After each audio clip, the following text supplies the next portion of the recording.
Why choose Kelly Chevrolet? We offer a wide selection of new and used inventory with a team that guides you to your perfect fit.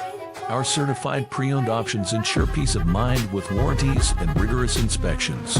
Competitive pricing, flexible financing, and convenient trade and services, making your dream Chevrolet a reality.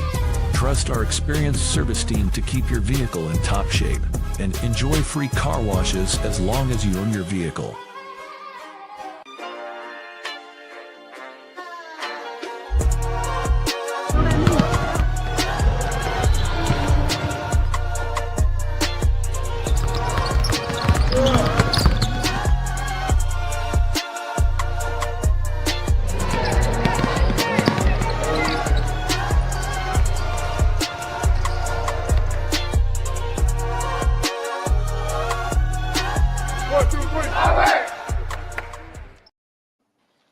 Welcome in, everybody, to the Summit City Sports Report number 44 on the season. I'm Jeff Mahoney. We got Tim Atkinson and head coach Keith Edmonds in the house here, joining us to talk some boys basketball and girls basketball. We're going to start off with boys basketball first, as we'll have Coach Anthony Brewer from the Wayne Generals joining us at 7:10. And then Coach Andy Heim will be joining us at about 7:36 to talk some Bellmont Braves basketball and the NE8 champs. But Tim, Keith, huge week for you guys. It started off on Thursday at Northrop for the SAC girls championship game between Homestead and Northrop, and then followed that up with a game that had SAC implications on the line when Lures went to Wayne, and then arguably a matchup of two of the best teams in the city with Wayne and Blackhawk Christian on Saturday. So you definitely got your money's worth in a 3-day stretch.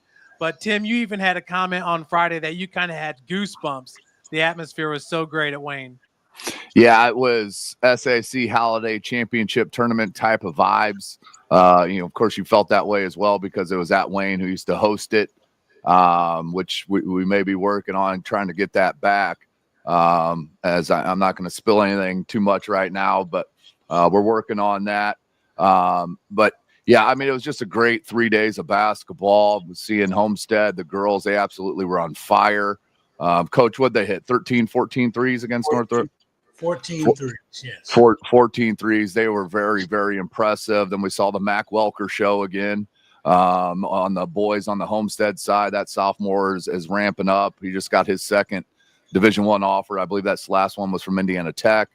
And then Friday night, yeah, I mean, it was – Coach and I, we and it started off with back-to-back dunks. The poor girls that were sitting behind us. Unfortunately, we were moving around a lot. We were almost hugging as it happened. It was so exciting. That was the big Kaylin Williams-Thomas dunk there in the fourth quarter that kind of sealed it. But yeah, I mean, they were turning people away. I know there was at least 50 people that were turned away from the game. They were absolutely sold out to capacity, and it was goosebumps. I'm having goosebumps a little bit right now just talking about it. It was a great atmosphere. The Wayne staff does a great job, and both teams came to play. They absolutely brought it, and it was what Indiana high school is all about. We saw it Friday night. So many times, games get hyped up. Games get hyped up, and they don't always meet what we expect to see. But I think this game went beyond what we thought. Yeah. I mean, both teams came to play. The stars were shining, and it was just one of those games where you could wish you could just bottle it and just show it over and over as to what Indiana, or the Summit Athletic Conference or Northeast Indiana basketball is all about, because it was it gave me goosebumps as well. And I've been fortunate, because I've had those types of teams that played in those types of games. And Tim brought up the holiday tournament. We played at Wayne in the championship game of the holiday tournament, where you couldn't get in and people were looking through the windows trying to see what was going on. And, they're out in the parking lot and they got it turned on their radios because they got turned away. And it was, it just brought back so many memories of the way basketball used to be, and the way basketball can be in Fort Wayne, when people come out and see these kids and see how special they really are. Yeah, it's a big game when you got Jesse Bates, taking time out of his night to come and watch the game. Shout out to the athletic department at Wayne that, when Jesse got there was 0 seating. He tried to sit behind us. It was already taken. And what do you know? They bring out 2 chairs for him and the guy that he brought to sit there courtside. So shout out to the Wayne athletic department. When you got an NFL all-time, all-pro safety in there, you better bring a chair out for him. Well, Yeah, guys, and a day later, I'm sorry. Go ahead, Coach. No, I said I would have given him my seat. I would have just walked around on the sidelines. At Wayne, we're almost on the sidelines. I mean, we're just 3 rows behind the scorers table. So you're in the mix. You're just surrounded by people, which always adds a little bit more to a broadcast. But yeah, then Jeff, Saturday night, great night too. It was a really good crowd for a Saturday night solo game. Saturday nights usually seem to be kind of a down night, attendance wise. But the whole lower bowl at Wayne was packed. Blackhawk Christian fans, they always bring it. The Wayne student section was back again Saturday night. The band was playing Saturday night. It was another great game between 2 outstanding teams. But we'll talk to Coach Brewer about it. Wayne holds all the cards right now for the SAC. They went out. They're 3-time champs, which I don't know, Keith, when the last time there was a 3-time champ, three-peat in the SAC. No, well, my kids never won it, so I don't even know what it's like to win it. But but yeah, it's and I keep making reference to it, and I know people might feel like I'm being redundant, but again, I say it over and over. One of the toughest things to do is win when you're expected to win. Yeah. People think that Coach Brewer just throws those kids out there and then they just go figure out a way to win. But great talent still has to be managed.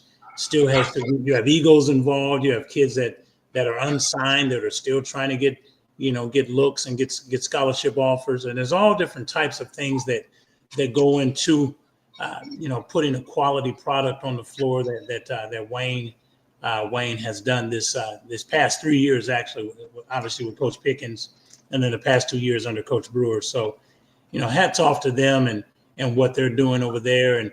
And you look at those younger kids. Tell you what, the cupboard's not bare, and they'll be right back in the mix again in the next couple of years. So yeah, they're doing a tremendous job.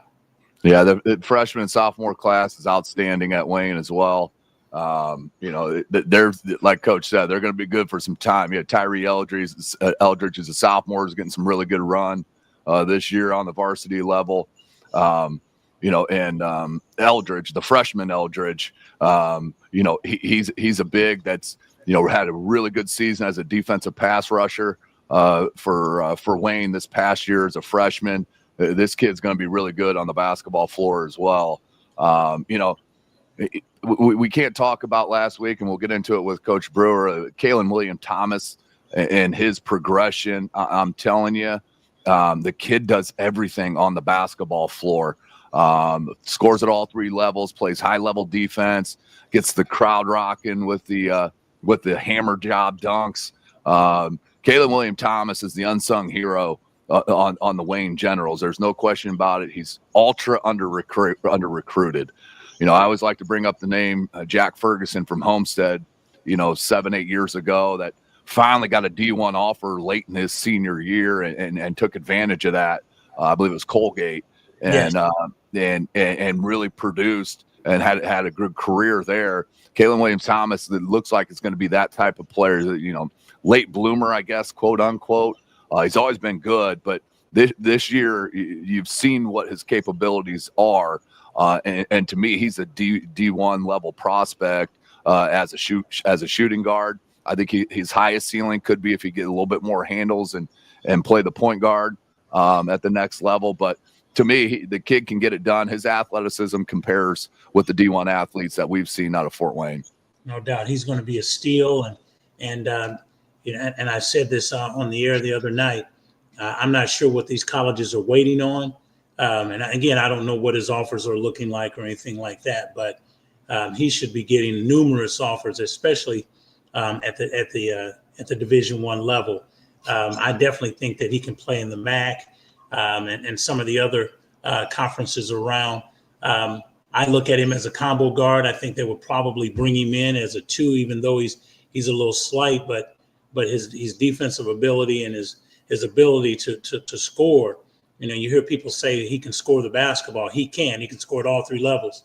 And I think that, just from what I've seen in my experience of being able to work with players of that caliber, this young man is going to be a steal for one of these schools. And I hope that, that as the season continues to go on, he gets more and more looks. He continues to perform at this particular level that he's at right now. And he is really pushing for All-State player. Yeah. Well, like you guys said, could be a special year here for Wayne. They still have Homestead and Southside left on their schedule. And guys, I tuned in on Saturday, and Coach Edmonds, you were talking about Kellen Pickett, and you said he's one of the best talents that we've seen in the last 15 years in the Fort Wayne area. He's currently now number 5 all-time in Blackhawk scoring with 1,399 points. Caleb First is in first place with 2,067. But, Coach, can you just elaborate what you saw and what you see in Kellen Pickett? Well, the interesting thing about it is that was the first time that I've seen him play this year. And I just did not realize that he had added so many things to his game over the course of the summer leading in, obviously, to this season. I always thought of him as a back to the basket player, and he's got tremendous move. It's really interesting because you start taking a look at a young man like him, 6'10", 6'11", and they usually have a go-to move, but he can score over his right shoulder, over his left shoulder. He can turn and face the basket. He can move out to 15, 18, 20 foot and shoot the ball comfortably. And the interesting thing about it is that he can bring the ball down the floor. He looks like a European big man. That's kind of like the prototype that as you start taking a look at the collegiate level and on into the NBA, you got to have a 6'10", 6'11" guy. You got to be able to put it on the floor and you got to be able to shoot it with range and rebound. And I mean, there's nothing that he can do. He can't do rather. So in my opinion, and again, I have not seen the whole state play, but he has definitely got to be mentioned as one of the favorites to win Mr. Basketball this year. Yeah, he's averaging over 20 points a game. I think it's like in between 21 and 22, averages 12 rebounds a game, gets you 2 assists, gets you a steal a game. And, the 3 games I've seen him live, he's had over 5 blocks. I think he averages about 3 blocks a game. But you could tell when he wasn't down in the paint, Wayne felt a lot more comfortable going to the cup and scoring. They put their heads down and were going because they weren't worried about Kellen. And the other big thing about what Kellen does is he stays out of foul trouble. Yes. A lot of big guys will get in foul trouble. They'll reach 50 feet from the basket on a missed shot or just silly fouls like that. You don't see that happen with Kellen Pickett, which tells you he's got a high IQ for the game of basketball as well, that he knows he's got to stay on the floor for his team to be as dominant as they can be. So, Saturday night was a great night as well. Blackhawk Christian came up with that huge win.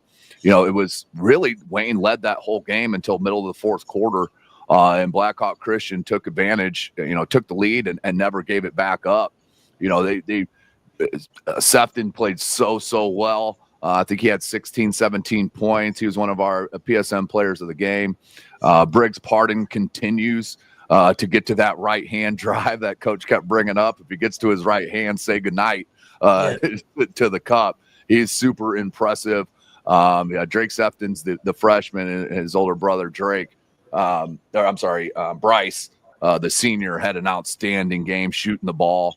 But what a lot of people didn't, we said it a couple of times, the freshman, Sefton, he guarded Williams Thomas a lot Chase Barnes a lot during that game. And Barnes had, back-to-back nights where he wasn't the leading scorer, which he's been throughout the season for Wayne. So that tells you what Wayne can do, beating Lures Friday night with, I believe, Chase Barnes had under 10 points, and then just came up short against Blackhawk Christian, and an off shooting night again, which it happens in the game of basketball. That's why there's 5 players on the floor.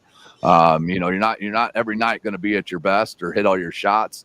But Blackhawk Christian's for real. They can make a run in 3A. There's no question about it. And Wayne, they get to host their sectional, which is an extremely difficult sectional. Let me pull it up. Actually, this was the girls. From what I remember, Southside and Homestead are both in that sectional at Wayne. And I believe Huntington North is the 4th team. The Port Vikings, I mean, that's a loaded sectional. No hate on HN at all, but when you're dealing with the likes of Homestead and Wayne, and then the improvement and the unexpected just ability that Coach J.J. Foster has brought out of his kids there at Southside, it is nothing short of awesome, tremendous, whatever adjective you want to use. It's been great. So it's going to be a tough road to go for Wayne in sectional, but you know, they hold the cards as far as winning that third SAC. Now you got to go to Homestead and you got to go to Southside, which is not going to be easy. Coach and I will be at that Wayne at Southside game, and I believe that's in 2 weeks. So we're looking forward to that. But yeah, there's the sectional right there. I mean, it's just 14-4, 12-5, 12-4. I mean, go find another sectional on the boys' side that is as loaded as that. And you're going to have to go probably 120 miles south of us. You know, the interesting thing is that Wayne, if I'm going to have a tough road, I want a veteran group to go on that road with me, and you know, they don't care if they're playing at home, they're playing away. I think they got a little gas Saturday night. I think that the emotions of that Friday night game just caught up with them. And again, I'm not making excuses. Blackhawk Christian is a tremendous team. We all know that. Right. But I think Wayne's kids, and not necessarily gassed physically, I think gassed emotionally. It was just, again, to try and rev it up to that level in 2 nights in a row. And I know a lot of people say, well, it's just basketball, but those people don't know what they're talking about. It's not just basketball. You know? Because, again, you try and play basketball without emotion.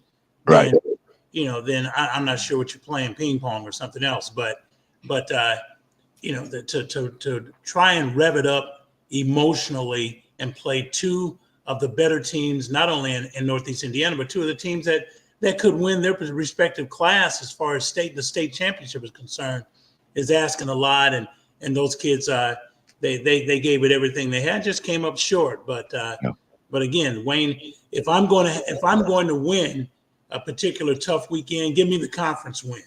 Right. You know, I'll worry about Blackhawk Christian later on, but I you know, if that's a team, Bishop Lures is a team that's in our conference, a team that we're very familiar with. They were very familiar with, and you know, again, both teams brought it, and it was a tremendous win for Wayne. Yeah, and Darion Truesdale, you know, sometimes people will talk about Draylen a lot more than they'll talk about Darion. So I'm telling you what, without him and his performance, especially in the first half against Wayne on Friday night, we're looking at a 10-point game, a 12-point game. Darion Truesdale absolutely led Bishop Lures, especially in that first half on Friday night. Sure. You know, Draylen got going in the second half. Danny Kelly didn't have a super outpouring of points, but was tremendous defensively. Had another 4 or 5 block game. You know, it was good to see. You saw the freshman there for Lures get in, and Zen Safarsky, who didn't look scared bringing the ball up against a D1 talent, and Draylen Truesdale and sometimes Darion. So, you know, Lures, they're impressive, and to me, they're the favorite in 2A. I know there's some other talented teams, but you know, this sectional right here, I would be shocked if Lures doesn't win this pretty handedly. You never know. You know, Rady could get hot for Woodland, who's committed to St. Francis. But I'm telling you what, this Lures team all around is absolutely tremendous, and they'll go 3-4 deep in the bench as well. You know, Chuck McBride will come in, do some of the dirty work. Yeah. You know, Carmani Davis hit a couple of threes for him Friday night. Lures is a favorite to win that 2A sectional, and I'd be shocked if they weren't at least at the regional finals and then into semi-state. No doubt. Yeah. And Tim, going back to that Homestead boys sectional, you were talking about the great job Coach J.J. Foster is doing with the youth there. at Southside. I'm going to pull it up right now because Zach Belcher is one of the better bigs that we're seeing in the SAC this year. He's really having a breakout season, averaging close to double-digit rebounds and 14 points a game. And then Javon Irby, the sophomore guard, he's got that baseline dribble drive, and he just seems to always be able to finish. When they need points, Irby steps up large for them. Do you think they could be a real threat in that Homestead sectional? It's at Wayne. Yeah, it's at Wayne. Yes, they can. Short answer, yes. They can beat any team with their guard play and Belcher. I mean, he's a legit big man that can run the floor. He's not going to handle it like a Kellen Pickett does, but he is going to dominate the paint. He's going to make other opposing guards real hesitant about coming in there, and you come in soft, it's going to get swatted. Averaging just over 3 blocks a game. I mean, that's not easy to do. But yeah, you're right. Javon Irby, their guards in general. When we saw them against Snyder, if they get going downhill and a quick pace, they are extremely hard to stop to get to the bucket. And then if you do bring the help defense, then they got shooters standing around waiting to knock down shots. So absolutely, Southside can do damage in that sectional, no question. No doubt about it. I think obviously the tremendous season that Belcher is having, obviously you can tell that that someone has worked with him over the summer and got him to realize the talent that he has and how good he could be. But I'd like to talk a little bit about the emergence of Terrence Jordan. Great. Their point guard. I mean, he came from nowhere. And this young man is, he stabilizes their backcourt. He understands how he plays just like his dad. I mean, his dad, Terrence Sr., was a tremendous point guard and always had to try and figure out a way to defend him. And it's so interesting because Terrence Jr. and I, we talk from time to time, and I tell him all the time, boy, you play just like your dad. I mean, you see the floor. It's always interesting because when you have the kind of vision that great point guards have, you can see the play that leads to the play that's going to score the basket. And that's something that you can't teach. That's just an innate thing. Yeah. And I watch, little Terrence play and he'll throw passes to kids that didn't even know they were open, and they catch the ball like, how did you see me?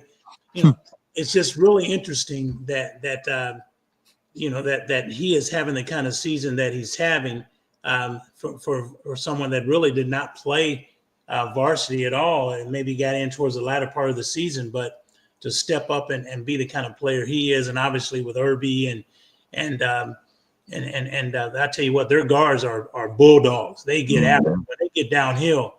I mean, they're going to finish through contact. They're going to take it right at you. And, if you block it, so what? They're going to go right back at it and put it in. And they are having a special season as well.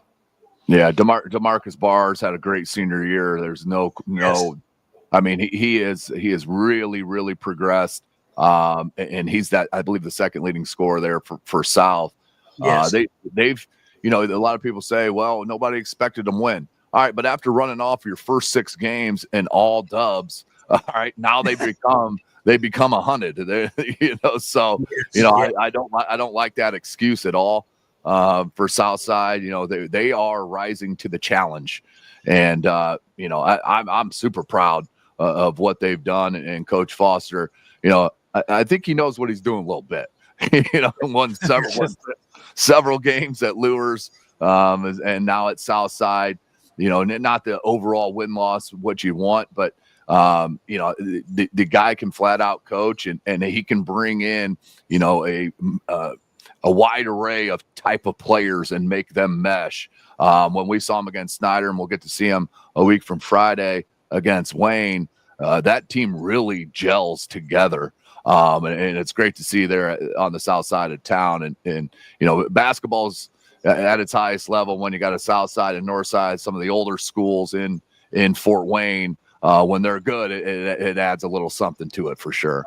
No doubt. Yeah, most definitely. Like you said, Tim, they rattled off 3 victories in a row, and their first loss came against Northrop, a 5-point loss at their place. And now Northrop's competing in this sectional 5 here that looks like it's pretty dang open. Yeah, I think anybody can win this. To be honest with you, Snyder's young, Northside's young, Carroll's young, and Northrop to me is a sleeping giant. To be honest with you, we've seen them put together a couple of complete games. They have all the pieces. They haven't been able to get out of their own way at times. Mm-hmm. They had some of the suspensions there, which you got to give Coach Merriman a lot of credit and his staff for taking that bull by the horns. It's their program, and you're going to do it the right way or you're not going to be here. Well, they're coming out that other side of it. Now that the kids have respect for their coaches. Donleray Reese Jr. is one of the most athletic guards in the SAC. He is a bucket getter for Northrop. When you add him with Browning, Browning is really aggressive on the glass. He is one of the top rebounders in the area. I'm not even looking at those numbers. I'm going off my eye test. And then Marshawn Warfield, if he can get going consistently in a game, he's a kid that can get you 20 to 25 points. Jackson Hughes, an X factor. He can step out and hit those threes. He's an intense kid. Mingashanga, Ahmad Salam running the point. They bring right in off the bench. I mean, they have players there at Northrop that can surprise that sectional. And I really think that is a 4-team sectional that any one of those teams could win it. No doubt. I think obviously, when you start taking a look at how teams match up, I mean, Northrop has beaten Southside at Southside. So, right.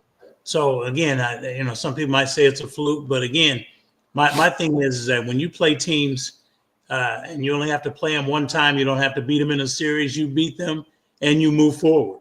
So right. You leave the naysayers and whomever else wants to say anything about what has happened. What has happened has happened. That's why they call the past the past.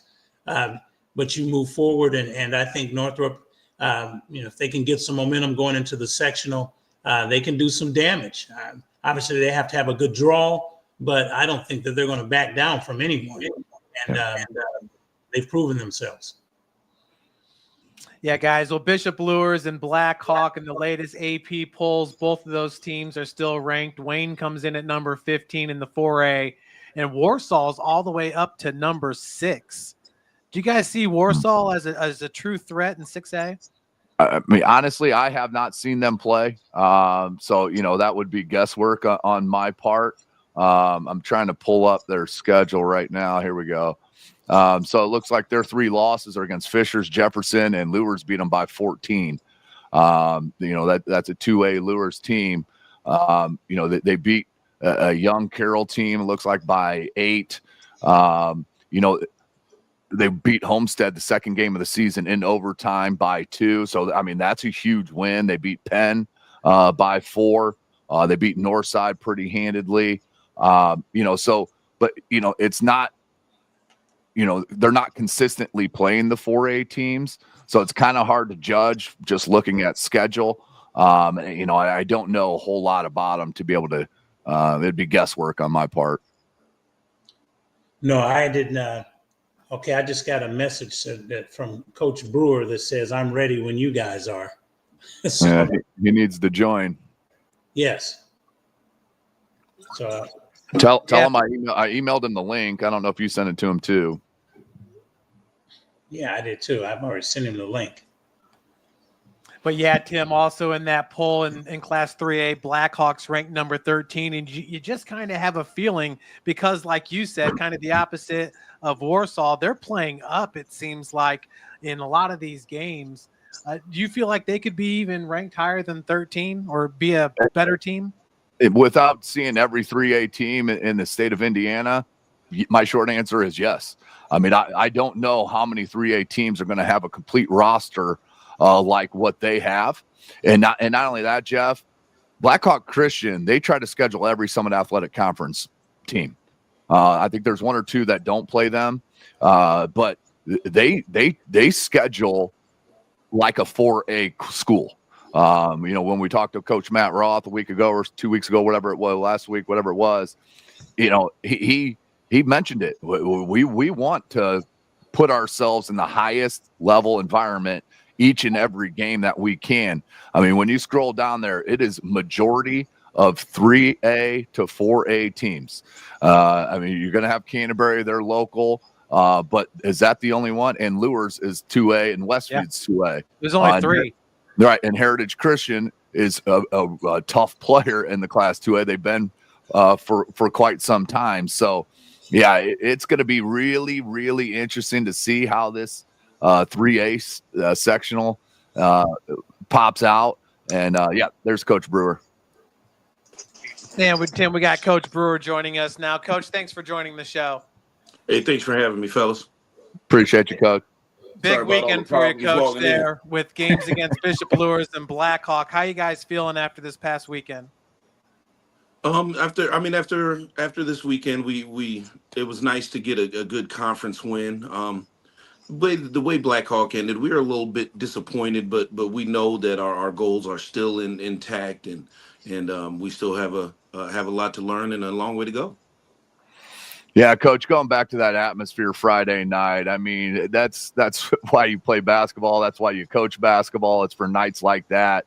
I don't know if you knew, but they were turning people away. It was a legitimately sold out ball game at Wayne. I talked to AD Raber about it a little bit. And, you talk about the staff there at your assistant coaching staff. And the volunteers of staff, that there's the same people working the scorers table. You got Gaskell over there and Katie, and talk about what they mean to the Wayne program. It's like a small close knit community over here at Wayne. We got the Weiss ladies handling the scoreboard and the scorebook and the time clock, and they are always locked in. And it's not just basketball; they work football games, wrestling, volleyball. They're Wayne Hall of Famers. They're Hall of Famers for a reason. And I mean, I love our staff over there. Greg Patterson is just an awesome man, a great role model for the young fellas. He handles a lot of things behind the scenes that nobody gets to see. So shout out to Greg Patterson. GP, we love you. And we have Taman Kenny, a Wayne graduate, coaching our JV team, and his love for the game has spurred on a lot of growth in him as a basketball teacher. And he's somebody that it's been great watching him from a fan's perspective when he was a player, and now being able to watch him grow as a coach is just it's awesome for me personally. And then we pulled Rare out of retirement. I saw that this year. I like that. And he's great. It's just great to have somebody with that much experience being able to throw ideas off of. And he's a great basketball mind. He's in the building every day. He loves the kids. The kids already trust him. So yeah, our little Wayne community, we love it over there. We take pride in our red, white, and baby blue.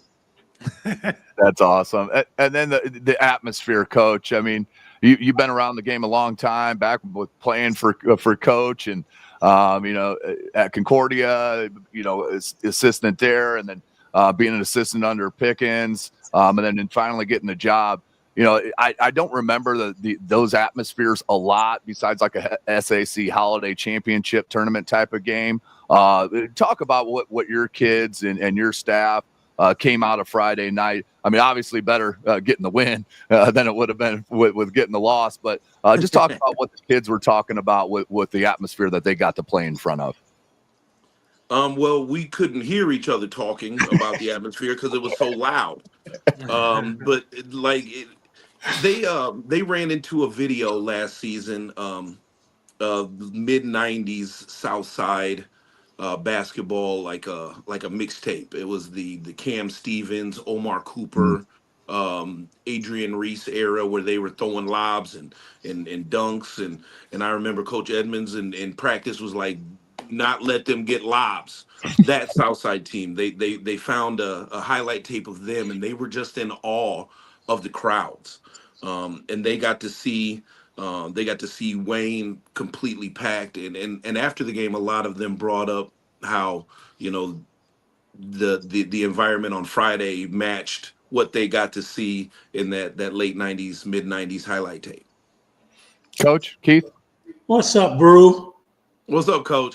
How you doing, man? I'm great now. Man, first of all, and I tell you this all the time, but I'm proud of you. You've turned yourself into an even better coach than you were as a player.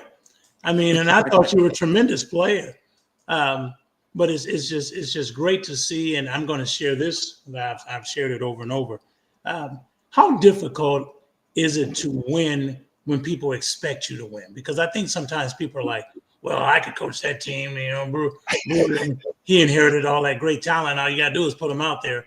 And see, people that don't understand coaching and the nuances that go into putting a game plan together and coaching kids, especially high-profile kids like you have, share how difficult that is and how much pleasure you've gotten out of that.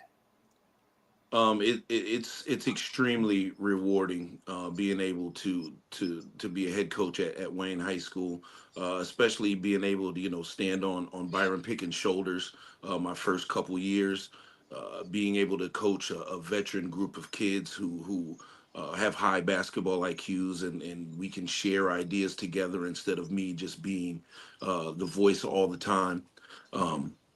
But Wayne is a unique situation. It's not like we are just coaching on the floor situations. We have players that need our love outside of basketball. Yes. And that's the most rewarding part to me. I mean, the wins and losses, those are great. The preparation is fun. But being able to help them use the game in order to use the game as like a microcosm of life, like with lower stakes, being able to get to learn successful habits by using basketball. That's the most rewarding part to me, and that's why I love it at Wayne, and I will be there as long as they will have me. And Coach, I mean, talk about Caleb Williams-Thomas and his progression. Chase, leading scorer for your team. He's a D1 kid. He just had a little off weekend. It happens in the game of basketball where he's not scoring 18 points. Now, scoring off, I'm not talking defense or the intangibles that he brings. But for Caleb Williams-Thomas and Preston Comer, did they step up both Friday and Saturday night. Talk about what Williams-Thomas and Preston, how they've produced and progressed from just even a year ago. The growth and maturity that Kalen Williams-Thomas has shown this year has been like utterly impressive. He's one that I can challenge him now, and he will rise to the challenge instead of taking it more personal. And so you could see that in his game, and he's a guy that, we talked all summer about how if he plays defense, I am dumb if I take him out of the game, right? Because he can score in such a variety of ways. When he gets downhill, it's almost like the scorekeeper better have her pencil ready, because he is very good getting downhill, and now he's shooting the ball really well. His intangibles, his hustle is been off the charts lately, and he's the most exciting player in Northeast Indiana for my money, the money I'm spending. And Preston Comer, he looks like he's the most mature person out there, obviously. And he's starting to behave that way also. He's starting to realize that the younger players not only hear what he says, but they see how he acts in practice, in the locker room, and also in the hallways. And the way that those two have grown, they've grown in ways that are going to show beyond basketball. So shout out to those two young fellas for really buying in and taking lumps early so they could be successful now and into the future. Bro, those as you go through the remainder of the season, what are some of the things, without going into everything, but what's some of the things that you'd like to see, or some of the areas that you'd like to see your kids kind of tighten up as you make this drive towards hopefully, you're hosting your Wayne, you're hosting your sectional this year. Is that correct? Right. Yes, sir. Yes, Yeah. sir. We get the So, next year. so it's nothing better than that, to be able to host a sectional and have your kids playing in their own gym. But what's some of the areas that you like to see your kids shore up going through the remainder of the latter part of your season into the sectional? We definitely need to tighten up our defensive execution, our late game situations. We've had a couple games the last couple weekends where we've had leads going into the fourth quarter and we've lost those leads. Now, obviously, those are good teams that are not going to lay down in any way. But we learned a lot going to Penn and taking that loss. We learned a ton.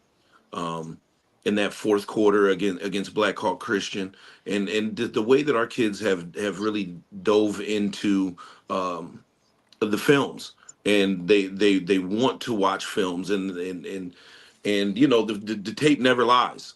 So we see that we have a lot that we still need to clean up. And I'm sure that Homestead will show us some more next week that we need to clean up.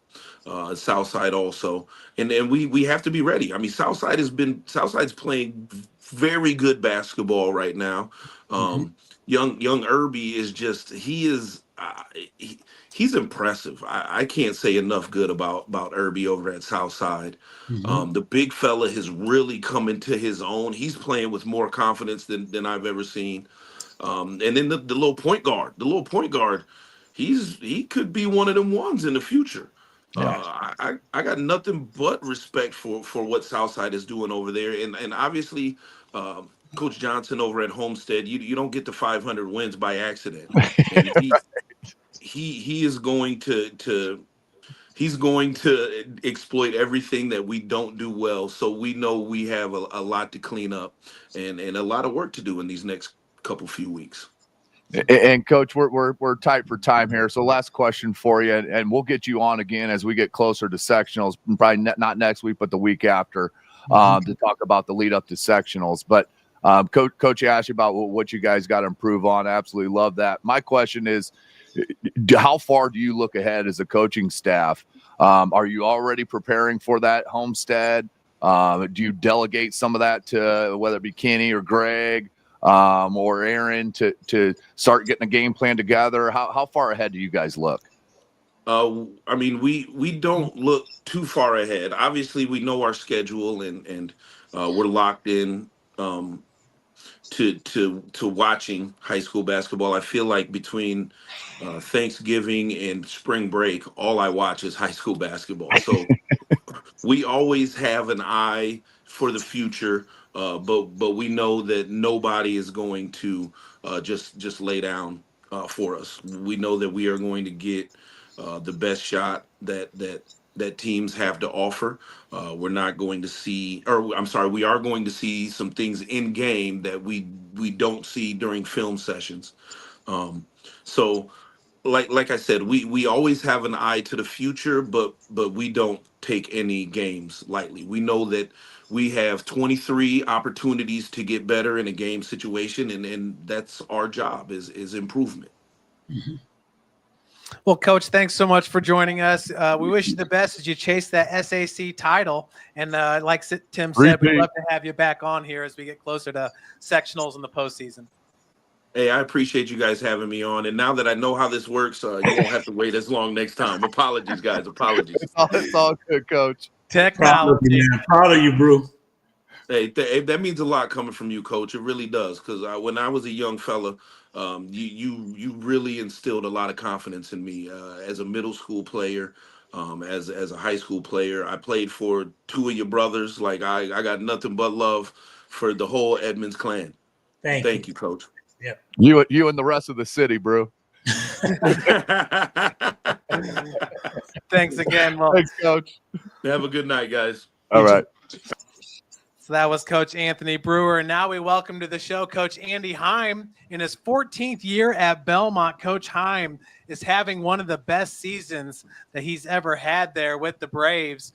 Coach, you're 20-2 right now, heading into a tough Norwell Sectional. And that sectional right there is something that your squad is very, very used to. Yeah, absolutely. Thanks for having me. Yeah, it's been this pretty special season for us. I think we were probably a little bit under the radar coming into this year with so many young kids. But man, the way they've stepped up has been a really, testament to them and how hard they work. So yeah, it's a tough sectional, I guess, sort of. It's a tough sectional when it comes down to us and Norwell. I think. Other than that, not to diminish the other teams, I think it's probably almost a foregone conclusion in everybody's mind. It's going to be us and Norwell in that final game. Yeah, and you're coming off just played them January the 18th and beat them by 3. They got an outstanding scorer in Vanessa Rossworm, who's so hard to deal with. I can't imagine being an opposing coach and trying to come up with a game plan on her. But it's more about your kids there at Bellmont and what you have done there. I saw an interview where you said, after the first 4 years, our AD could have got rid of us, could have got rid of me. He stuck with me, and look at the fruits of the labor. What did you learn from those first couple of years to get you to the point where you're at right now with this outstanding group? I'd like to say that I've learned at least a little bit, but I'm not a whole lot different from when I was back then. We had a rough start, and it was just kind of getting some things figured out. And I came from the boys program, so it was a little bit different coming to a girls program. So it was just sort of getting all those little bit of, kinks, little bit of the things that like team bonding and what the girls really sort of crave from me and the team in general, just to sort of, feel included, feel like they were part of something. It took, a couple of years for me to sort of transition into that. But other than that, I haven't changed a whole lot. It's honestly, we had a couple girls come through the program who were really dedicated, who dedicated themselves to basketball and working hard. And when they showed up at the gym, it was one of those things where they worked hard and everybody else saw that. And they're like, oh, okay, so now we're supposed to work hard. And that's just kind of carried on for the last handful of years. So it's all back on the players for sure. And it helps when you have legacies like the Bleaks, when you got 3 on your roster right now, with your senior being your leading scorer and Emily and Ashley being second on your team in scoring as a freshman. How much can you take advantage of those girls already? They grew up with each other. They know where they're at on it. How do you get them meshed in with the rest of your group? Honestly, I don't want to say it was easy, but it was pretty easy. There's some sisterly tension there every once in a while, but it brings some excitement to practice for sure. But, the twins have played together. The freshman twins have played together with all those other freshmen for years now. We've been working with them since 4th grade, 3rd grade. Those two, Emily and Mary and Ashley, had 2 older sisters that went through the program, and those two were kind of the definition of what I would consider Bellmont has been here lately. Just sort of grind it out, tough as nails, rebound, do the defensive effort, where, we're sort of getting into the younger Blakeys, and they're, a little more flashy at the rim, can score. Ashley's shooting threes at about a 40% clip right now. So, the older sisters passed down the hard work, and the younger sisters gained that hard work and added some scoring with that too. Coach, congratulations on the season that you've had thus far. To get 20 wins in Northeast Indiana, that says a lot about your program. That's not easy to do. So kudos to what your kids have accomplished this year. Thank you. As you take a look at your sectional, I know that everyone's kind of, we all, and I guess we all do it. We start taking a look at the teams with the better records and feel like, they'll have an opportunity to play against each other, hopefully in a championship game. And I've always wanted to ask this question, and you'll be the first one that I've asked this question to. How do you feel about a seeded sectional? Is that something that's ever crossed your mind, or just, you're going to have to play each other anyway? Does it matter? Or what's your thoughts on that? Yeah, that's a good question. That's funny you asked that. As a high school player, I went to New Haven and I graduated in '97. So I was the last year pre-class basketball. And I loved the random draw, the randomness of it.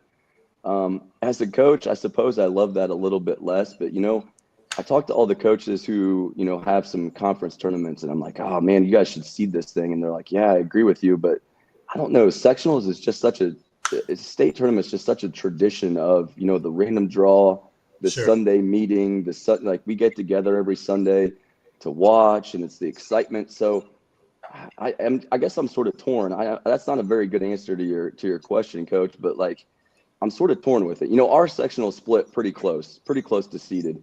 You know, Marion and Miss Sinowal would have probably got split up, and that's about the only thing that would probably have been different. You know, Norwell would have got the bye on the bottom half, would have got the bye on the top half. So that would have been the little changes there. But, you know, I see from a fan perspective that you don't want to get, you know, that championship, that quote unquote championship game on a Tuesday night, and then sort of have to figure out how to navigate Friday and Saturday. But that Sunday, it's nothing like seeing that draw and the names come out and the girls' faces and the reaction. You know, so I guess there's a give and a take. So it's not a great answer to your question. I'm kind of split in the middle, but you know, if we did seed it, I think we would probably get a little bit truer of a sectional champion, of a state champion. But I also like the random draw. You know, good teams are going to win. So if we'd have had to play Norwell tomorrow night, you know, I think that both of us would have been prepared. You know, Coach Thornton's a great coach, so I think it would have been, you know, a similar atmosphere. Sure. Yeah, and I didn't even think about that perspective of it, Coach. And I saw you guys met. It looked like somebody's basement.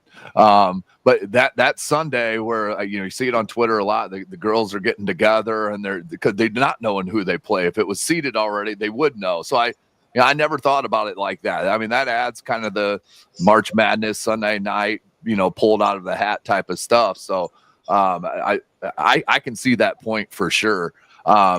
You got 1,000-point scorer. It is not easy to score 1,000 points in high school basketball in the state of Indiana. Talk about what Emily's done to get herself to that position to be a high-level scorer throughout her 4 years. Yeah, Emily's awesome, and if you've ever heard an interview with her, I'm sure she's deflecting every single question like this. So if I get a chance to talk about her, I'm gonna take that opportunity.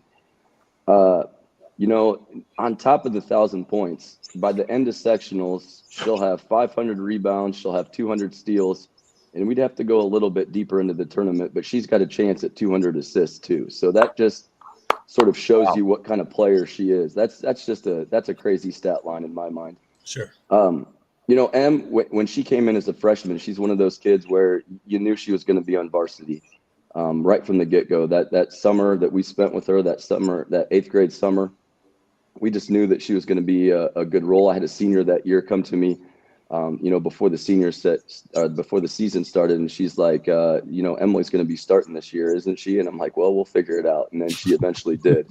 So everybody sort of saw it. You know, that talent doesn't hide, obviously. And Em is such a reluctant sort of standout eye of the game star type player that it took honestly 3 years of convincing of like, hey, just go be great out on the court. And she never really liked that role. And I think, you know, last year against Norwell in the sectional finals, she kind of figured it out where, you know, she wanted to take over, and she really did. And she brought us back into that game. We got back into it by about 6 until they pulled away at the end. But, you know, she kind of carried that over into this year, has accepted that sort of everybody looks at me to score type of role. And has thrived in it. And I thought she could have thrived like this, you know, in the last 3 years. But that's a tough thing to ask a kid where, you know, we had some pretty good teams. You know, we had some college level players on all those teams that she played with. So for her to sort of, she didn't want to step on their toes, even though she wasn't necessarily. I mean, we've typically had some pretty unselfish players. She just didn't want to step on anybody's toes and just sort of let her time come. So that's, again, you know, those numbers show that with the assist numbers in there. But it's great to see that she's getting some recognition this year, you know, for the amazing player she is. I know we sort of hide in Decatur, and we, you know, we get coverage here and there, but just to see a standout and to see her sort of mentioned online and, you know, in articles, it's really nice to see. Coach, talk about it in the NE8, your rivals, Norwell. Your teams have had 17 or more wins every single season since 2017. Just tremendous growth, as Tim mentioned earlier. The program was 0-21 back in 2014. But since then, I mean, a perennial winner year in, year out. Coaching against head coach Eric Thornton and Norwell year in, year out, do you feel like that kind of rivalry right there has helped propel your program, like iron sharpens iron type of thing? Thanks for reminding me of that defeated season, by the way. That was good stuff. That was wrong. No, I'm just playing with you. Coach Thornton's awesome. Him and I have, one of those, at least I consider it a coaching friendship. You guys know how it is. You see people during the year and you always stop and talk to him. And he's one of those people for me. And it's one of those things where I'm from New Haven. So this is not a rivalry for me until I started coaching. So it is a Decatur Bellmont thing and a Norwell thing where it is a hardcore rival in whatever sport you're talking about. So I think that helps. I think that drives the girls a little bit. They get to hear about Norwell. They get to hear about their girls. They get to hear about Norwell's program. And I think that motivates them to sort of show people that at least we're hopefully on par with them a little bit, or at least, can compete with them. So, yeah, I think that's a little bit of a driving factor for sure.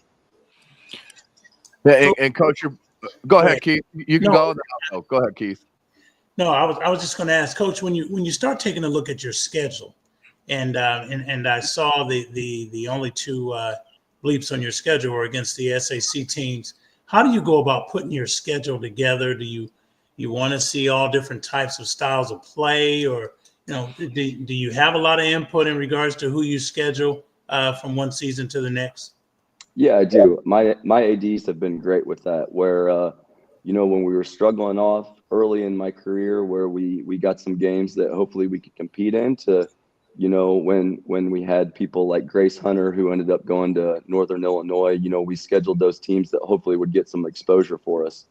And we're sort of in one of those trends right now with our freshman class, where, even today we're sort of talking about what we want to do. I know that I've been in contact with Coach Krebs at Warsaw to see if we can't get them on our schedule. We actually scrimmaged them this year, which was a real eye opener for us. Where typically, if you guys had seen us play, we're a sort of a matchup 2-3 up in your face zone.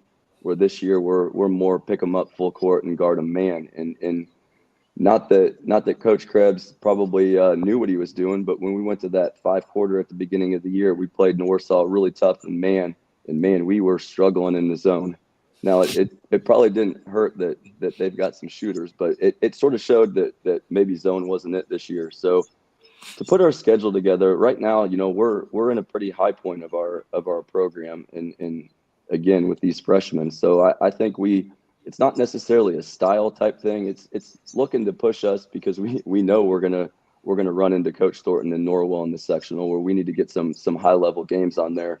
It's look, I've been there. You just mentioned the defeated season. It's no fun for either team if we're way above somebody and we're just gonna go in and win by 40. It doesn't help either program.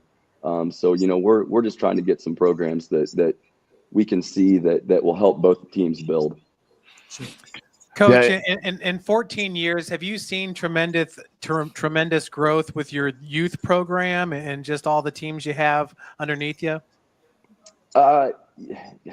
Again, I'm gonna sort of be on the fence on this and say yes and no. This is nothing against our volleyball program, but I lose a lot of girls to volleyball from a really, really young age. They're really good. Yeah, just because we're such a good program. Yeah. Girls, in second, third, fourth grade who have never touched a basketball because they've played volleyball year round. So for us, we've tried to do as much as we can free pop-up camps during the season where we'll get some girls to come in. And then we'll run some programs that have started the last couple of weeks where we'll run into some tournaments in the springtime, where we've had really good success of getting girls to be able to play there. So I've got to watch myself on some of the dates just because it conflicts with volleyball. But, I've learned that's probably one thing that I have learned. I used to be a pretty steadfast, you got to play basketball, and if you're going to volleyball practice afterwards, you can not play basketball. Where that's changed just a little bit. I got to be a little bit more open-minded so I can share some of those athletes sometimes.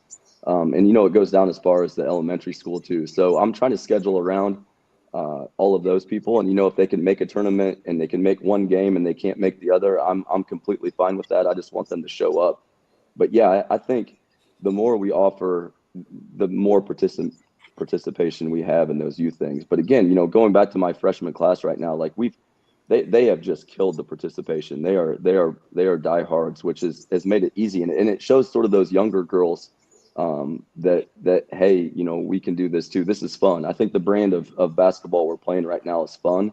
So when we see those middle school, elementary school girls at a game, they walk out like it's a lot of fun to pick people up in the full court and get some steals and shoot some threes. So they want to sort of emulate that.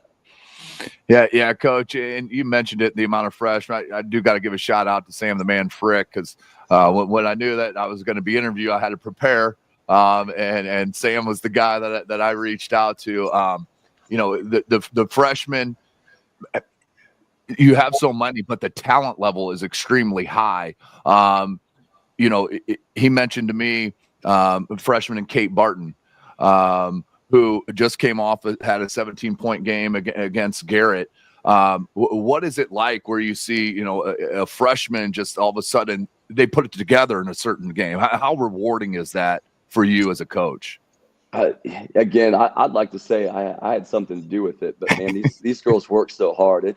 To answer your first question, it's awesome. I love seeing that, and it's one of those things. I had reached out to a couple coaching friends at the beginning of the year, and I'm used to running about a 6-7 person bench.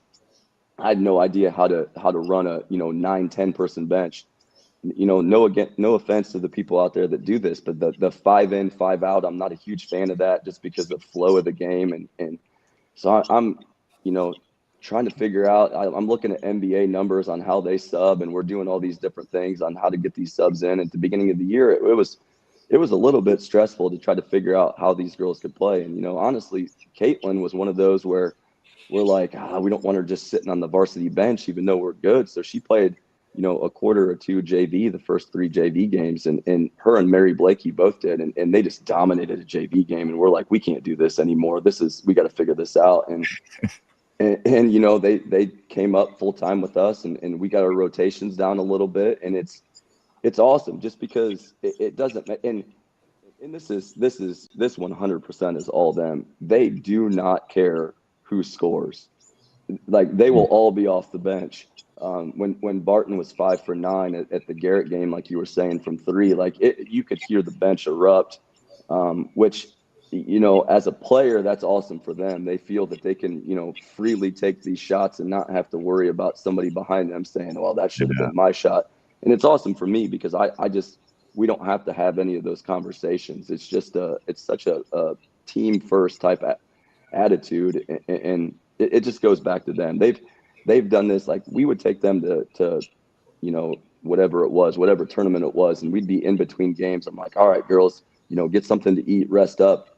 And I'd turn my back and they'd be playing 3-on-3 against each other on an empty court. So they like hanging out with each other and they like playing. And my last question for you, Coach, there's an opportunity where you could be at home in a regional. Bellmont's hosting a regional this year. Have you looked forward to that at all? Have you thought about that? Obviously, the girls know that the opportunity is there if they win sectionals, but is that talked about in the locker room at all? Okay, so for the last 2 weeks, we've said 0 about conference and 0 about Emily scoring 1,000 points. So I love it. No, they know. I love it. They know that we get to host that, but you can't. It's not one of those things where I'm like, it's just Norwell, no big deal. Like, I have a feeling Norwell's pretty angry with us. So we're gonna take her one game at a time, and we'll figure out what happens after that. Right. Well, we wish you luck, Coach. Get your first sectional since the 2022 season is what you're shooting for this year, and hopefully get to that regional like Tim talked about. on your home court, Bellmont, with 3 regional championships in program history, the last coming in 1993. So that's pretty awesome, Coach. And you have done an outstanding job over there with that team. Thank you. Thank you very much. Well, good luck, Coach, the rest of the way. Good luck in sectionals, and hopefully you guys get a chance to sniff that home court one more time. That'd be nice. I'd like to see that, but thank you guys. Yeah, Thanks, Thank Coach. you, Coach. Well, guys, 2 great coaches on today. I wish we had more time. We're going to switch over to wrestling, but we'll catch up with you guys again this week. Both of you will be at the Northrop Sectional, and that's going to play out to be a really good sectional. So enjoy the games. Thanks, Jeff. Yeah, thanks, Jeff. Thank you, guys. All right. We'll see you guys. Well, folks, now joining us is Bryce Schendel. Bryce was at the New Haven Sectional for wrestling this past Saturday, and Homestead getting the team win over there at New Haven. Yeah. Bryce, tell us how it all went down. I mean, I showed up at during the semifinals, and I was looking at track wrestling in the beginning. I saw New Haven was up pretty early, and then as soon as the finals hit, I think Homestead at least had like a 20-point lead, and New Haven did exactly what they had to do to, make it a good tournament. I think they won, I don't know, maybe the first like four or five weight classes, and they were winning by pin and getting their bonus points. But then the Homestead upper weights, man, they were impressive. I was really impressed with that freshman. I think his last name's Barr. He came in as a 3rd seed and he won the sectional championship. So he was really impressive. He's a bigger guy. I think he was like 190 maybe. Okay, well, Bryce, we have Coach Andy Oberlin getting ready to join us here. Coach Oberlin, thanks for joining us on the show.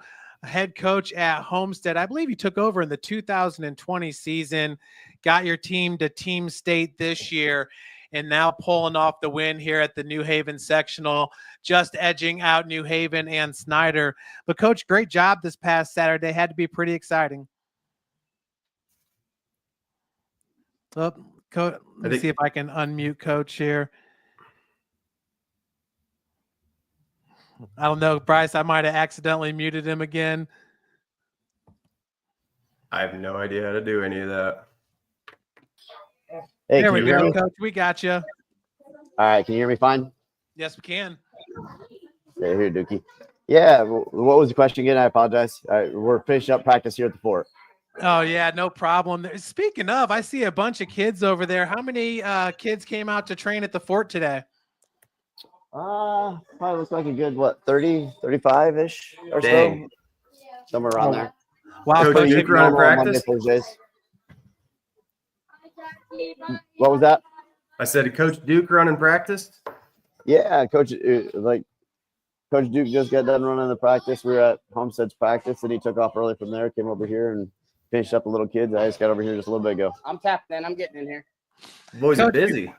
Yeah. Before we get into sectionals, Coach, how long has the fort been around, and have you seen the participation numbers grow every year? Yeah, so this is be about the first third. This would be the first full year, so the 3rd year of it. The first year was pretty slow, and every year's picked up a little bit. Last year was really good in the off season, and people are getting to know the brand, and it's picking up more and more. Well, Coach, heading back to that sectional this past Saturday, just edging out New Haven. Bryce said he was there at the meet and said your bigs looked really, really good on Saturday. Yeah, I heard some of what Bryce said. He was absolutely wrong. They weren't. They were never close to us. I must have been checking track. It was too early when I checked track wrestling. I will say the finals of about midway through. You're right, man. They just got New Haven's good, and they got some really good lower weights, and they creeped up around about 14 points. But I was doing the math and just like, there's just no way with my biggers that do well. And they had a couple of their weaker spots. They're not real weak anywhere, but a couple of their weaker spots were up there. I knew that's where we were good. So before the finals, I kind of knew we had it wrapped up for the most part. Bryce, do you have something for Coach? I mean, not really. I'm honestly just looking at this. It was crazy though. They won like the first 5 weight classes. They're super tough at 106, 113. I mean, she's ranked number 1, 113. Bakara Cooper's really tough, and then you got their 120, Rocha, and then 126, Sean Harris. I mean, there's maybe only a handful of losses between all those kids, like combined. So they're super tough. And then our kids are good around there too. So we had did we have one in the finals against each one of those? No, not 120, but one in the finals against 106, 13, and 26. Yeah, it felt like a duel for the most part between New Haven and Homestead. Coach, that 126 match, Caden Benedict lost a tight one to Sean Harris. That was a 4-2 decision. That could have gone either way right there. Yeah, Sean Harris he's tough. He's only got probably maybe 5 losses his freshman, sophomore year combined. He's only got 1 loss this year. We've had a super tough schedule, super, super tough. So when our kids come in with 7, 8, 10 losses, those losses are to high quality individuals. So it's really hard to kind of judge. But Caden's stingy. He has a good offense. He got in on the legs like 4 or 5 times. Wasn't able to quite finish. Got his ankles tied up a few times. Sean can roll. So that was a super close match. Hoping to see it next week in the finals. Yeah, and at 132, Hunter Douglas picked up the first win for you guys. So had to be pretty exciting to get that first win under your belt in final, knowing that you're helping to solidify a sectional championship. Yeah, Hunter Douglas, I think he's ranked, he might be 7th or 8th now. But for a while there, he was ranked 4th. No really reason that he dropped, just other people moved weights and they decided to kind of push him up. But in my opinion, he's a top 4 wrestler. He's right there. Hockaday's in the weight class, so that's the guy to beat right now. But he's every bit as good as all of them. So he moves really well. He's quick. He's dedicated. Does a lot in the off season. Has beat a lot of kids in the off season. I was coaching when he beat a 2-time Illinois State champion, stuck him bottom leg cradle, little switch. And so he gets after competition. He's a good wrestler. What are you thinking for this weekend? How many are you hoping to get out? I know you made all 14. You ever done that before? To be honest, this is my 3rd time in 5 years. I've been the head coach for 5 years. Yeah. Dang. So, we were super happy. Like, what's even better is we only had 1 4th placer. The rest were all 3rd or above. Yeah. And a lot of them in the finals. So, how many do I want out? 14. Yeah. Will I be happy with 10? But I think we have a legit shot of getting 14 and at least 12 or 13. Right? Like we do have a number 4 that's got a number 1. So that one's never going to be easy against one of those Garrett kids. I don't know who they are. Yeah, who are they? Yeah, who are they? Well, they had a pretty good weekend too. Garrett taking the Carroll sectional 268 to 223 over Carroll, but that was a little closer than I thought it was going to be. Me Carroll's too. Not bad at all. No, Carroll's pretty good, and I mean, not having Fielden in the lineup, obviously, that's just points we didn't get that we could have. Who knows what would have happened there? Yeah, you guys will have your work cut out for you this weekend for sure. Between New Haven and us and Snyder and Eastside, and Trickle and Leo and a few of the other teams that have some solid wrestlers coming in. It's always interesting. Yeah, this weekend's gonna be fun. That's for sure. Yeah. For you. Yeah, this weekend the Carroll Regional formats going on, whittled down to 1. Bryce, you had mentioned the 190-pound weight class. John Bear getting the win for Homestead over Vince LaPera, and that was a pin, 2 minutes. But what do you see in that match right there that made you remember it? Well, I mean, you talk about it, Andy. You probably can go through it better than me. Well, it wasn't 2 minutes. It had to be a minute 59.5, right? Yeah, I don't even know, man. I was really surprised. I was like, I can't believe they're not arguing that. Yeah, it was just before. It was right. It was right before it. Yeah, but I mean, either way, it was a freshman, right? Isn't he a freshman? Oh yeah, he's a freshman. He wrestled 215 the whole season. He only weighed about 195-ish or so, eating everything he could eat. Right. And then finally, like, my 190 was cutting down. And I was like, why don't you guys swap? Or John wrestled him up, and my 190. He's like, I'll just go up. And so we went down for Jay County and had to wrestle. At the time, he was ranked 4th in semi-state, and John Bear beat him. John Bear got 2nd in middle school state last year. His dad wrestled for Northrop back in the day. I took him to Virginia Beach. Like the kid could wrestle, right? And so not a surprise to us. I kind of figured it might be Bear and the New Haven kid in the finals could be, right? It was a surprise that he was able to pin him in the first period. Yeah, that match stuck out to me, and then the heavyweight match. I was probably most excited to watch that, just because I don't think they've wrestled each other yet this year, have they? No, they wrestled each other. I think it might have been middle school, back in the day, because they're both big boys, right? Yeah. And Kuhlman really wrestles well, right? Yeah, like, he's turned it on. I remember him as a freshman, and I was like, yeah, he's pretty good. But yeah, he was undefeated up until the Evans kid beat him, and it was just a well wrestled match, really. Yeah, it was a heavyweight phenom match, right? Like Kuhlman went to state last year. He didn't play, did he? He did not play. So. Yeah, he went to state last year. Caleb was a 215 pounder, made it to semi-state first round, but all in the offseason, Caleb just got bigger and bigger. And then we're like, why don't we just go heavyweight? And then he went to Grapple Fall Classic. He wrestled Super 32, IPO. He knocked off some big names in the offseason. And so that's really when he came in here. And he was initially, I think, ranked 2nd in state to start with. I think so. Yeah. So that's where that came in. And then he got tested this year and had to wrestle the Brownsburg kid, I think, who's ranked number 2, and he lost that by a point. He was getting over some pneumonia. No excuses there, but he was a little flat this week, and he wrestled well. That New Haven kid's no joke either. They both know very well. Yeah. But that was a beautiful heavyweight match, right? It was great to cap it off like that. Yeah, it was awesome for sure. Coach, going back to Bear, just a freshman, is he a multi-sport athlete, or does he focus just on wrestling? I'm not going to say unfortunately, but I'm going to say yes, he is. He's a 3-sport athlete. I don't think he's going to play baseball this year, but he's definitely a football wrestler. But he was a football wrestler, baseball. He's just an athlete, right? He's an athlete, and you could tell he's got that kind of attitude, that smile on his face, quiet kid. Duke likes to call him Little Baby Bear. But I've been talking about him for the last year or two. I couldn't wait to get him in the lineup. So I'm excited for him. I mean, legitimately, he could win regionals. Why not? And he can punch his ticket. He's right there, right? And he doesn't know any better. Yeah, that's the best part about being young, man. You're kind of, I don't mean to say like this, but you're young and dumb. You just go out and wrestle. It's the best way to do it. Yeah. Don't look at Indiana, Matt. Don't look at that track profiles. Well, it looks like Jacob Rickman from Eastside took 190 over at the Carroll sectional, or edging out Landon Smith from Whitco right there.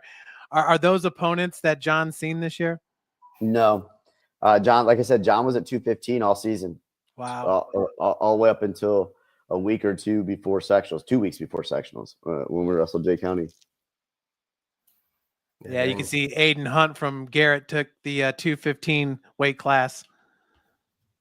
Yeah. Well, Bryce, what are there some matchups that you're most excited about looking forward to the regional on Saturday? Man, I haven't. I've kind of just went through the first round pretty much on who I think is going to get out and everything. But man, when it comes down to some matchups, I'm excited for the 157. I think Hartzell and Barrett will be a good match. Barrett's really turned it on this year. Obviously, I'm a Garrett guy, so I'm educated when it comes to our wrestlers. He spent a lot of time in here. All the Garrett kids spent a ton of time in here. Yeah, no, and I got tons of questions about the fort. I want to know how many of your kids on your team is it? Are you 100%? All those kids coming to the fort, and yeah, that better be 100%. Yeah, right. What am I doing it for? 100%. How about you, Coach Riesen? Are you 100%?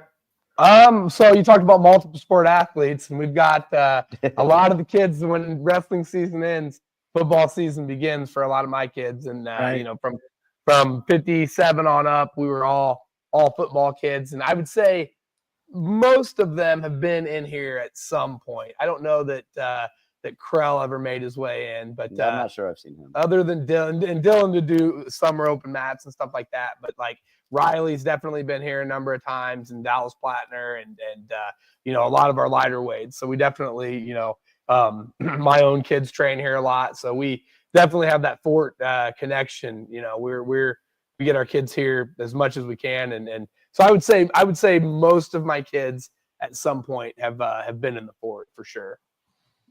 Coach, congratulations on the big win over there at the West Noble Sectional. Pretty awesome for your team, just edging out Angola 215 to 203. We saw you at Garrett, and that was a fantastic match, one of the best we've seen all year. You guys getting the victory there against the Railroaders. In 165, Riley Biddle got pinned by Tegan Klaus of West Noble. Take us through that match right there. Do you feel like Riley Biddle's got a lot left in him, wrestling-wise?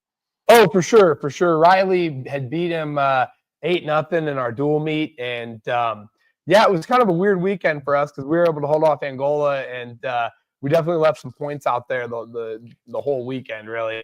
But they have a great team. But yeah, him and Tegan. Tegan's got great hips, and we were in on a takedown. We were going behind, and he hit us with a chin whip, and got 7 right there. And then, you know, we were on bottom, got up to our feet, and tried to force a lateral drop, and you know, didn't work out. We've talked to Riley quite a bit about just trying to stay in matches. He kind of has a tendency to try to force stuff if he gets into some trouble. And you know, I think he definitely learned from that. We had a couple matches that you know, after the weekend, you know, we were able to win the sectional and hopefully still be able to move on and you know, get those matches back at the regional. We're definitely Riley said 6 more days today, so he's definitely excited for another crack at him. Yeah, an outstanding quarterback, and I'm looking at all your bigs, and they're all great football players. Dallas Plattner took second at 175. Dominic Dunn from DeKalb got the win, 9-8 decision. Yeah, that was another one that we beat him the week before, and so I think our kids came out a little overconfident, which can catch you sometimes. And I'm glad, you know, we talked about how we were able to win a sectional and still learn some lessons. So you know, we're lucky that we were able to do that, and he's another one that we have full faith this week's going to be able to have a little more focus and practice, and you know, him and Riley, I think, are both poised to have a great shot at winning the regional. And obviously Dylan winning, it's you know, another football kid. We were kind of joking that Angola was getting close to us, but we hadn't got to the football team yet. So once once we called them in, that's usually where we're pretty strong. So all they do is win.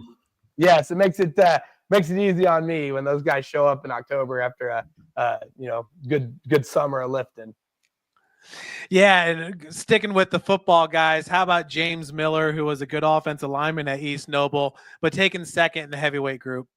Yeah, he's another one that you know, he's wrestled for a long time and has done a really nice job for us, and a kid that is just a great kid to coach, you know. And just kind of, he ran into the Central Noble heavyweights a little bit lighter and moves pretty well, and we were in the match, and he just kind of, you know, in heavyweights, once they lose their hips, it can be over quick, and that's kind of what happened in that match. We were right in there, and then he ended up I'm not going to say catching us on our back, putting us to our back, and that was it for that match. So and Tayden Getz is another kid. He actually transferred from DeKalb this year and was JV the whole year. At the end of the year, another pretty good football player, Alex Brennan, had an injury, and Tayden came in. He was a JV state champ this year for us, and came in and ended up third. He actually overcame a match. He was tech falled by the Angola wrestler in the opening round, and then came back and beat him in the third, fourth place match. So you don't see that one every day. Yeah, that's right. He's just a freshman too, isn't he? He's a sophomore. Okay. And when I came in the room, I was he's pretty you know, filled out kid. So it was like, oh man, this is a nice one to have coming over from the job for us for sure. Well, Bryce, what are you thinking? I know you'll be at the Carroll Regional Which team do you think could be a favorite in this one? I mean, I think Homestead's probably the favorite right now for sure. Like, just going through it, I would guarantee 11 of them get out. Guarantees and a you big can. word, but thank you. I mean, unless there'd have to be upsets, but just looking at it, yeah, it does happen. But yeah, if the upsets don't happen, I see at least 11 Homestead kids making it. And then, I mean, half of them are going to be in the finals, possibly win it. I think they'll probably kind of control the upper weights. But I mean, there could be some swing matches, like who knows about the Evans and Kuhlman, like that could go the other way. Especially after you win the first time, it's hard to beat a kid twice. Yeah. Yeah, he doesn't have the easiest path though. Laheimer. Neither one of them, right? Like he's got Lothamer first round, and then looking at probably Reynolds, and then I was surprised Reynolds beat Lothamer. We've got McGrant. Yeah. Yeah, that's a tough draw. Krause was telling me there's some funk going on there. Like Lothamer hit some good stuff, and then like came back. I don't know. Like he was telling me that match was really interesting. Right. Yeah. Dang, I mean, I'll go back and watch it. Reynolds is a semi-state guy from last year, I believe. So he can wrestle. Yep. Yeah, it all depends, honestly. I think New Haven and Homestead being in the same sectional, like they beat each other up that weekend, but it really kind of helps because then now they're going to split up. They won't see each other for at least one match. So they could really knock out the Garrett wrestlers, the Eastside wrestlers, the Carroll wrestlers. Yeah. Yeah, that's all going to be interesting too. But then, I mean, if you look at it, Garrett with bringing Abram in there, the 120 ace is no joke. He lives in here.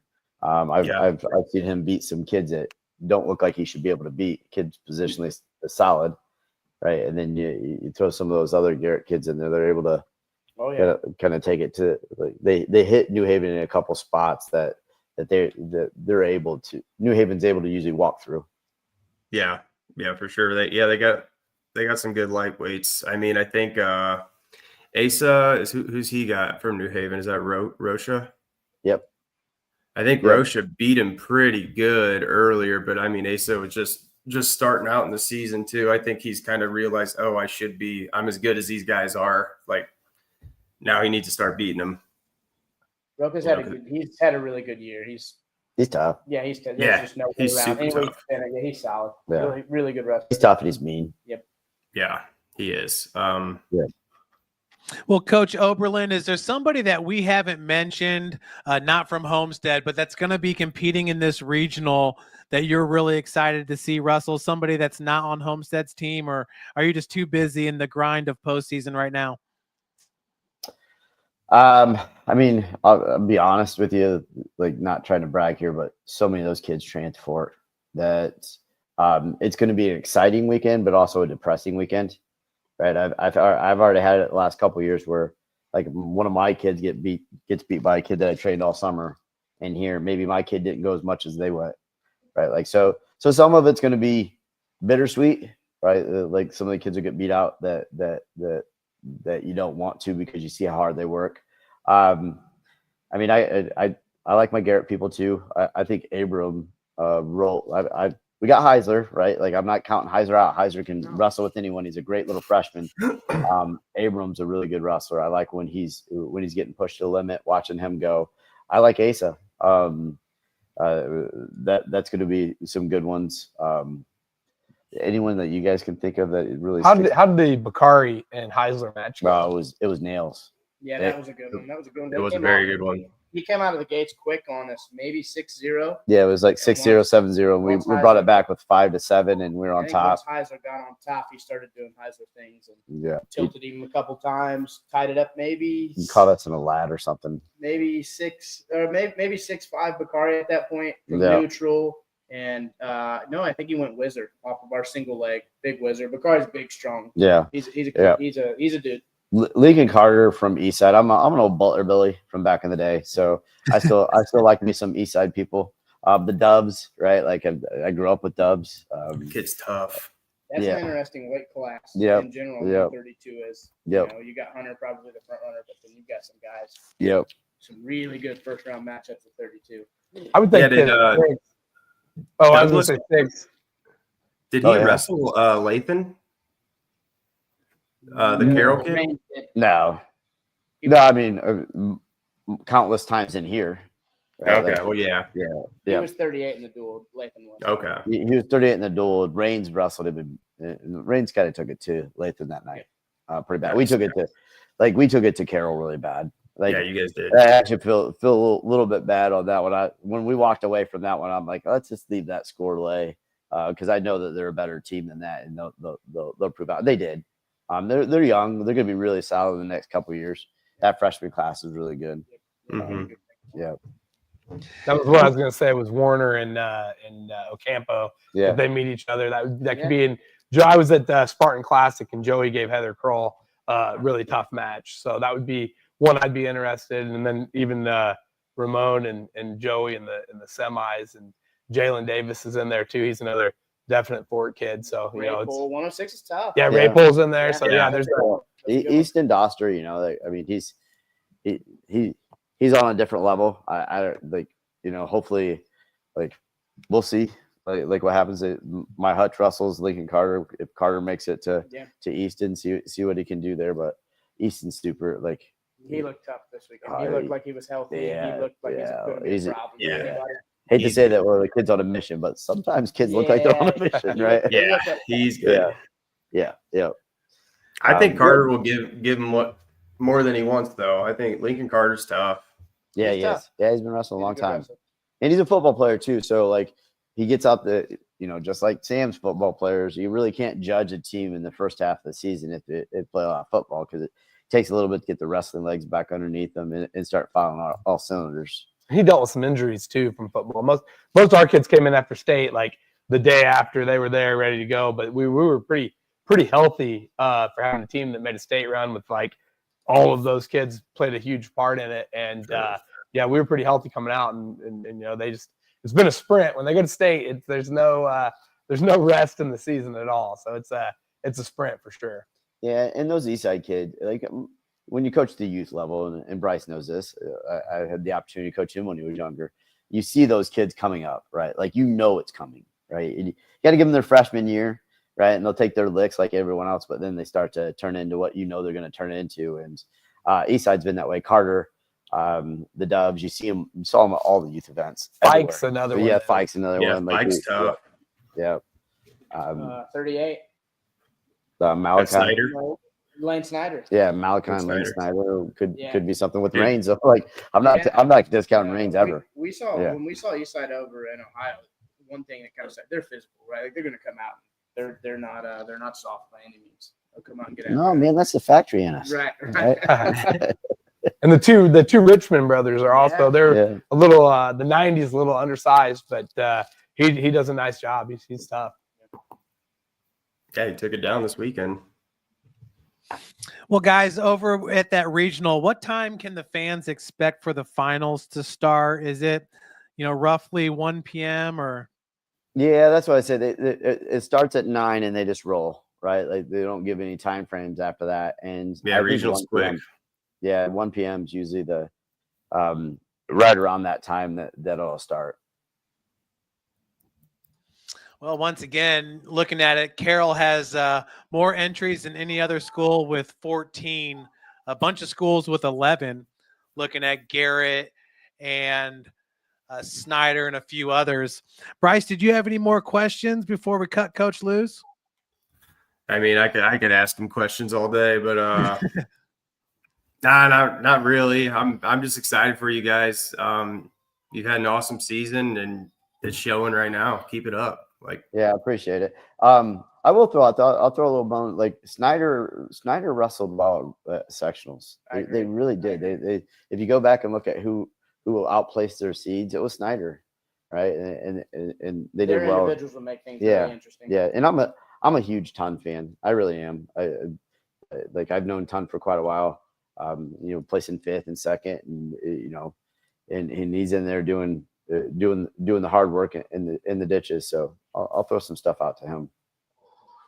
I don't like losing to him, but Well, Homestead did get the win earlier this year in that duel against Snyder. I believe that was senior night for you guys at beautiful Spartan Arena. Yeah, it was. Yeah, you guys covered it greatly. Thank you. That was really good. And a great job by Bryce, as always. Well, we're excited. It's going to be neat to see how the postseason here progresses. Last year having Doster and the state champion from Garrett, it's nice to see more and more kids from Northeast Indiana competing at that high level down at state. Yeah, we're hopefully, like Bryce knows it. Like anyone that's a huge wrestling fan knows it. Like you just sit there and count your medals the next day or that night, and you just watch. Like once you get to the state level, it is no longer about local rivalry at all. You just want your semi-state to show out and do well. So we'll see. I mean, we got our work cut out for us. There's the Indianapolis area. Like they can talk about down south. Really, down south is just southwest side of Indy. Yeah, right? pretty much. Hendricks County. Like that's. It's just there's just so many kids in that area that wrestle and have been for a long time. So all we can hope for sometimes is getting some place winners, getting more place winners, and catching a few to get in the finals. Coach, do you feel like the state of wrestling in Northeast Indiana is better off now than it was maybe 15 years ago? 15? Yeah. Yeah, I mean, It is. Yeah. Like you're getting close to the. I guess I'm getting old, right? 15. Yeah, 25 years ago. Yeah, correct. Like the 90s, early 90s, late 90s. I think it started to fall off a little bit in 2000. That's when. But man, back in the day, SAC would have 2 to 3 state, at least in the finals, right? And a champion or two every year. Yeah. I mean, I'm still looking back when Rodney Bolden and Rico Talamentes were in the finals, Southside versus Northside, right? The Southside had one wrestler, Rodney Bolden. Be wild. yeah. But that's the earlies, I'd say 15 years, but wrestling's changed. Like I can talk down forever, but like kids now have thousands and thousands of hours of mat time. Back then, not as much. Not saying they weren't as hard nosed, but it's just, and the styles changed. I mean, there's a lot more movement. There's a lot more scrambling. There's a lot of everything. So it's just it's more commitment like everything else. Yeah, no, it's great to see though so many kids having more and more success in this area. I know Bryce and I are hoping to bring more and more wrestling coverage next season and beyond. But Coach Riesen, Coach Oberlin, any last words before we cut you loose here? Big regional coming up at Carroll this Saturday. I'm excited, and just if any kids are listening, when they lose, just get back on the saddle and come into the fort. We'll be here 20 to 30 hours a week at least. And you want to get good, go to the fort. They're producing good wrestlers at every school, honestly. Yeah, and I'd say the same. Thanks for having me. Goshen Regional should be a pretty exciting day. I think we're going to be in contention, and Elkhart, Northridge, and there's a number of teams that come from that Michiana area that are producing a lot of tough wrestlers and always have. So it should be a really close one up there between Angola's going to be in there, and then even Prairie Heights. You throw in there a few studs. The regional can kind of change scoring quite a bit. So it's last year they were right on our tail the whole year. So we're kind of definitely hoping to repeat, and but it's going to be a tough one. Coach, has your guys over there at East Noble, have they seen a lot of the wrestlers in that regional? Yeah, in our duels, we wrestle Northridge and we wrestle Northwood, and we kind of head that way for a lot of, once the NEC or NE8 went to the Friday, Saturday, we wrestle all the conference teams. We picked up duels against Northwood and Northridge, and we see Elkhart in the tournament, our tournament. And so, we see a lot of those teams throughout the years. I know us and Elkhart, kind of the football teams are going to match up because there's going to be a lot at 65 and above where, with Chance McCullough and Wicker and Plattner. So there's going to be a number of matchups where East Noble and Elkhart meet up head to head. I like to think that we're the two teams, but again, there's 4 or 5 teams that could probably jump in there. It's just who has a good day, good Saturday morning, and the semis are going to make a difference in our regional.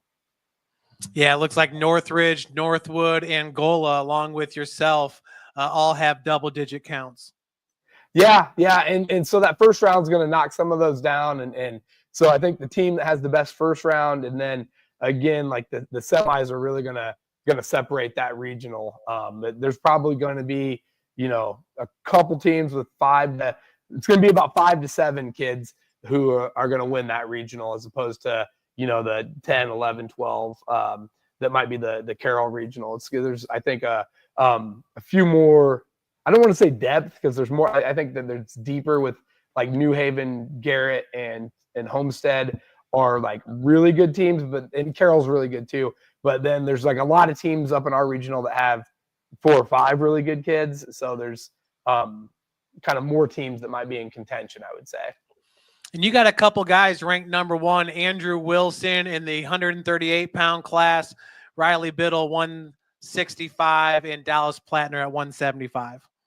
Yeah, so rankings wise, like I said, Plattner and Dallas were both defeated last week, so that's where rankings will get you. But they lost to kids they'd beat earlier in the year, and then Wilson, he's been at 44 and he's been at 38 and had a really good season for us. So we're hoping that he's right in contention for the regional, and Dylan Crow was a sectional champ last week too. But that weight, the 215 there's really good too. There's several, and heavyweight, like the upper weights coming from the Elkhart area are, there's 4 or 5 kids there that are pretty tough. So those weights are going to be a dogfight for sure. Yeah, and it should come to no surprise that Northridge, Northwood both have strong football programs like your school, and both have really good heavyweights, so or bigger wrestlers. It really helps to have that connection. I think all of those programs. I know Coach Andrews was a state champion wrestler at Northwood, and he definitely pushes his kids to wrestle. And at East Noble, we have a great connection between the football team and wrestling team. And Northridge, I mean, their kids, we wrestle them in the first duel of the season, and every year you're really impressed with the strength of their kids. They have a great program going there. So there's a lot of really good, like that. Those upper weights are going to have some 4th and 3rd place finishers that are definitely going to challenge some regional champs out of some other areas. Bryce, did you have any last comments or questions before we let Coach loose? Not really, man. Just good luck, guys. Hey, we do have one comment here, and it's from Shane Hollingsworth. He was talking about, I guess he was just commenting on, said, what a great W, summer tournament, a great win by Caleb. He's wrestled some great competition. Hollingsworth's never afraid to comment. You know who that is. Oh, absolutely, 110%. Good stuff. Well, thanks again, coaches. We wish you guys the best. Bryce, thanks for joining us. Going to be exciting this coming Saturday with the semi-state at Fort Wayne Coliseum to follow the following week. So good luck, guys.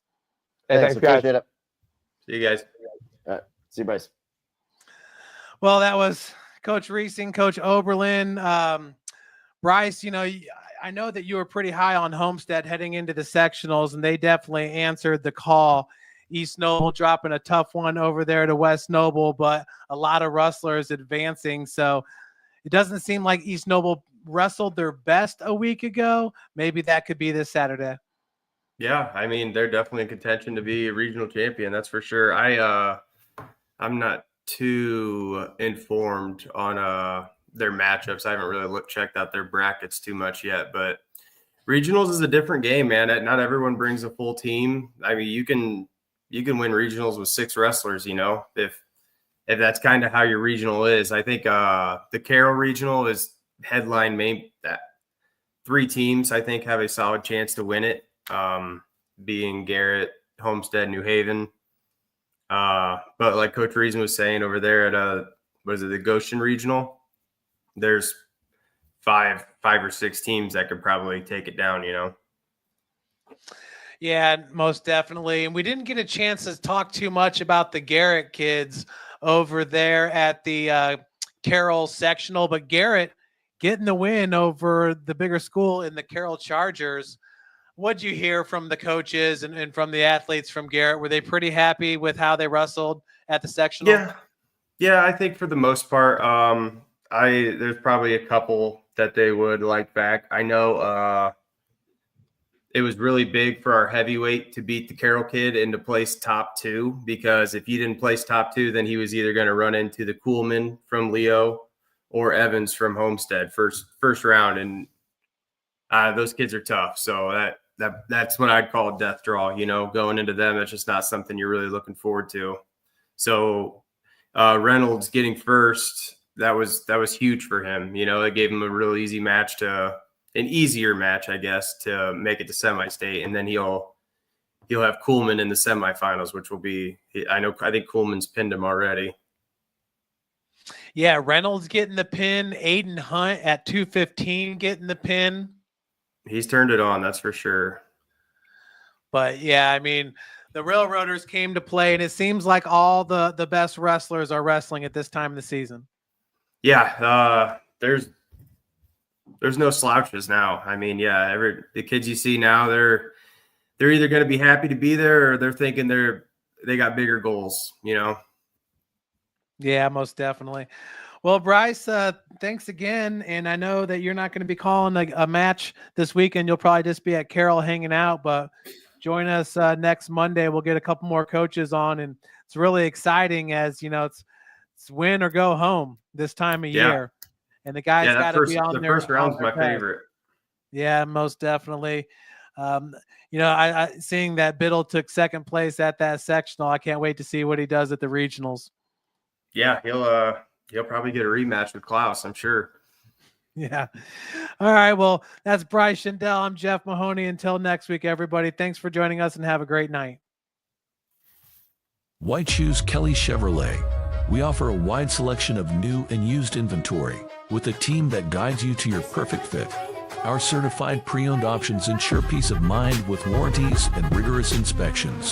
Competitive pricing, flexible financing, and convenient trade and services, making your dream Chevrolet a reality.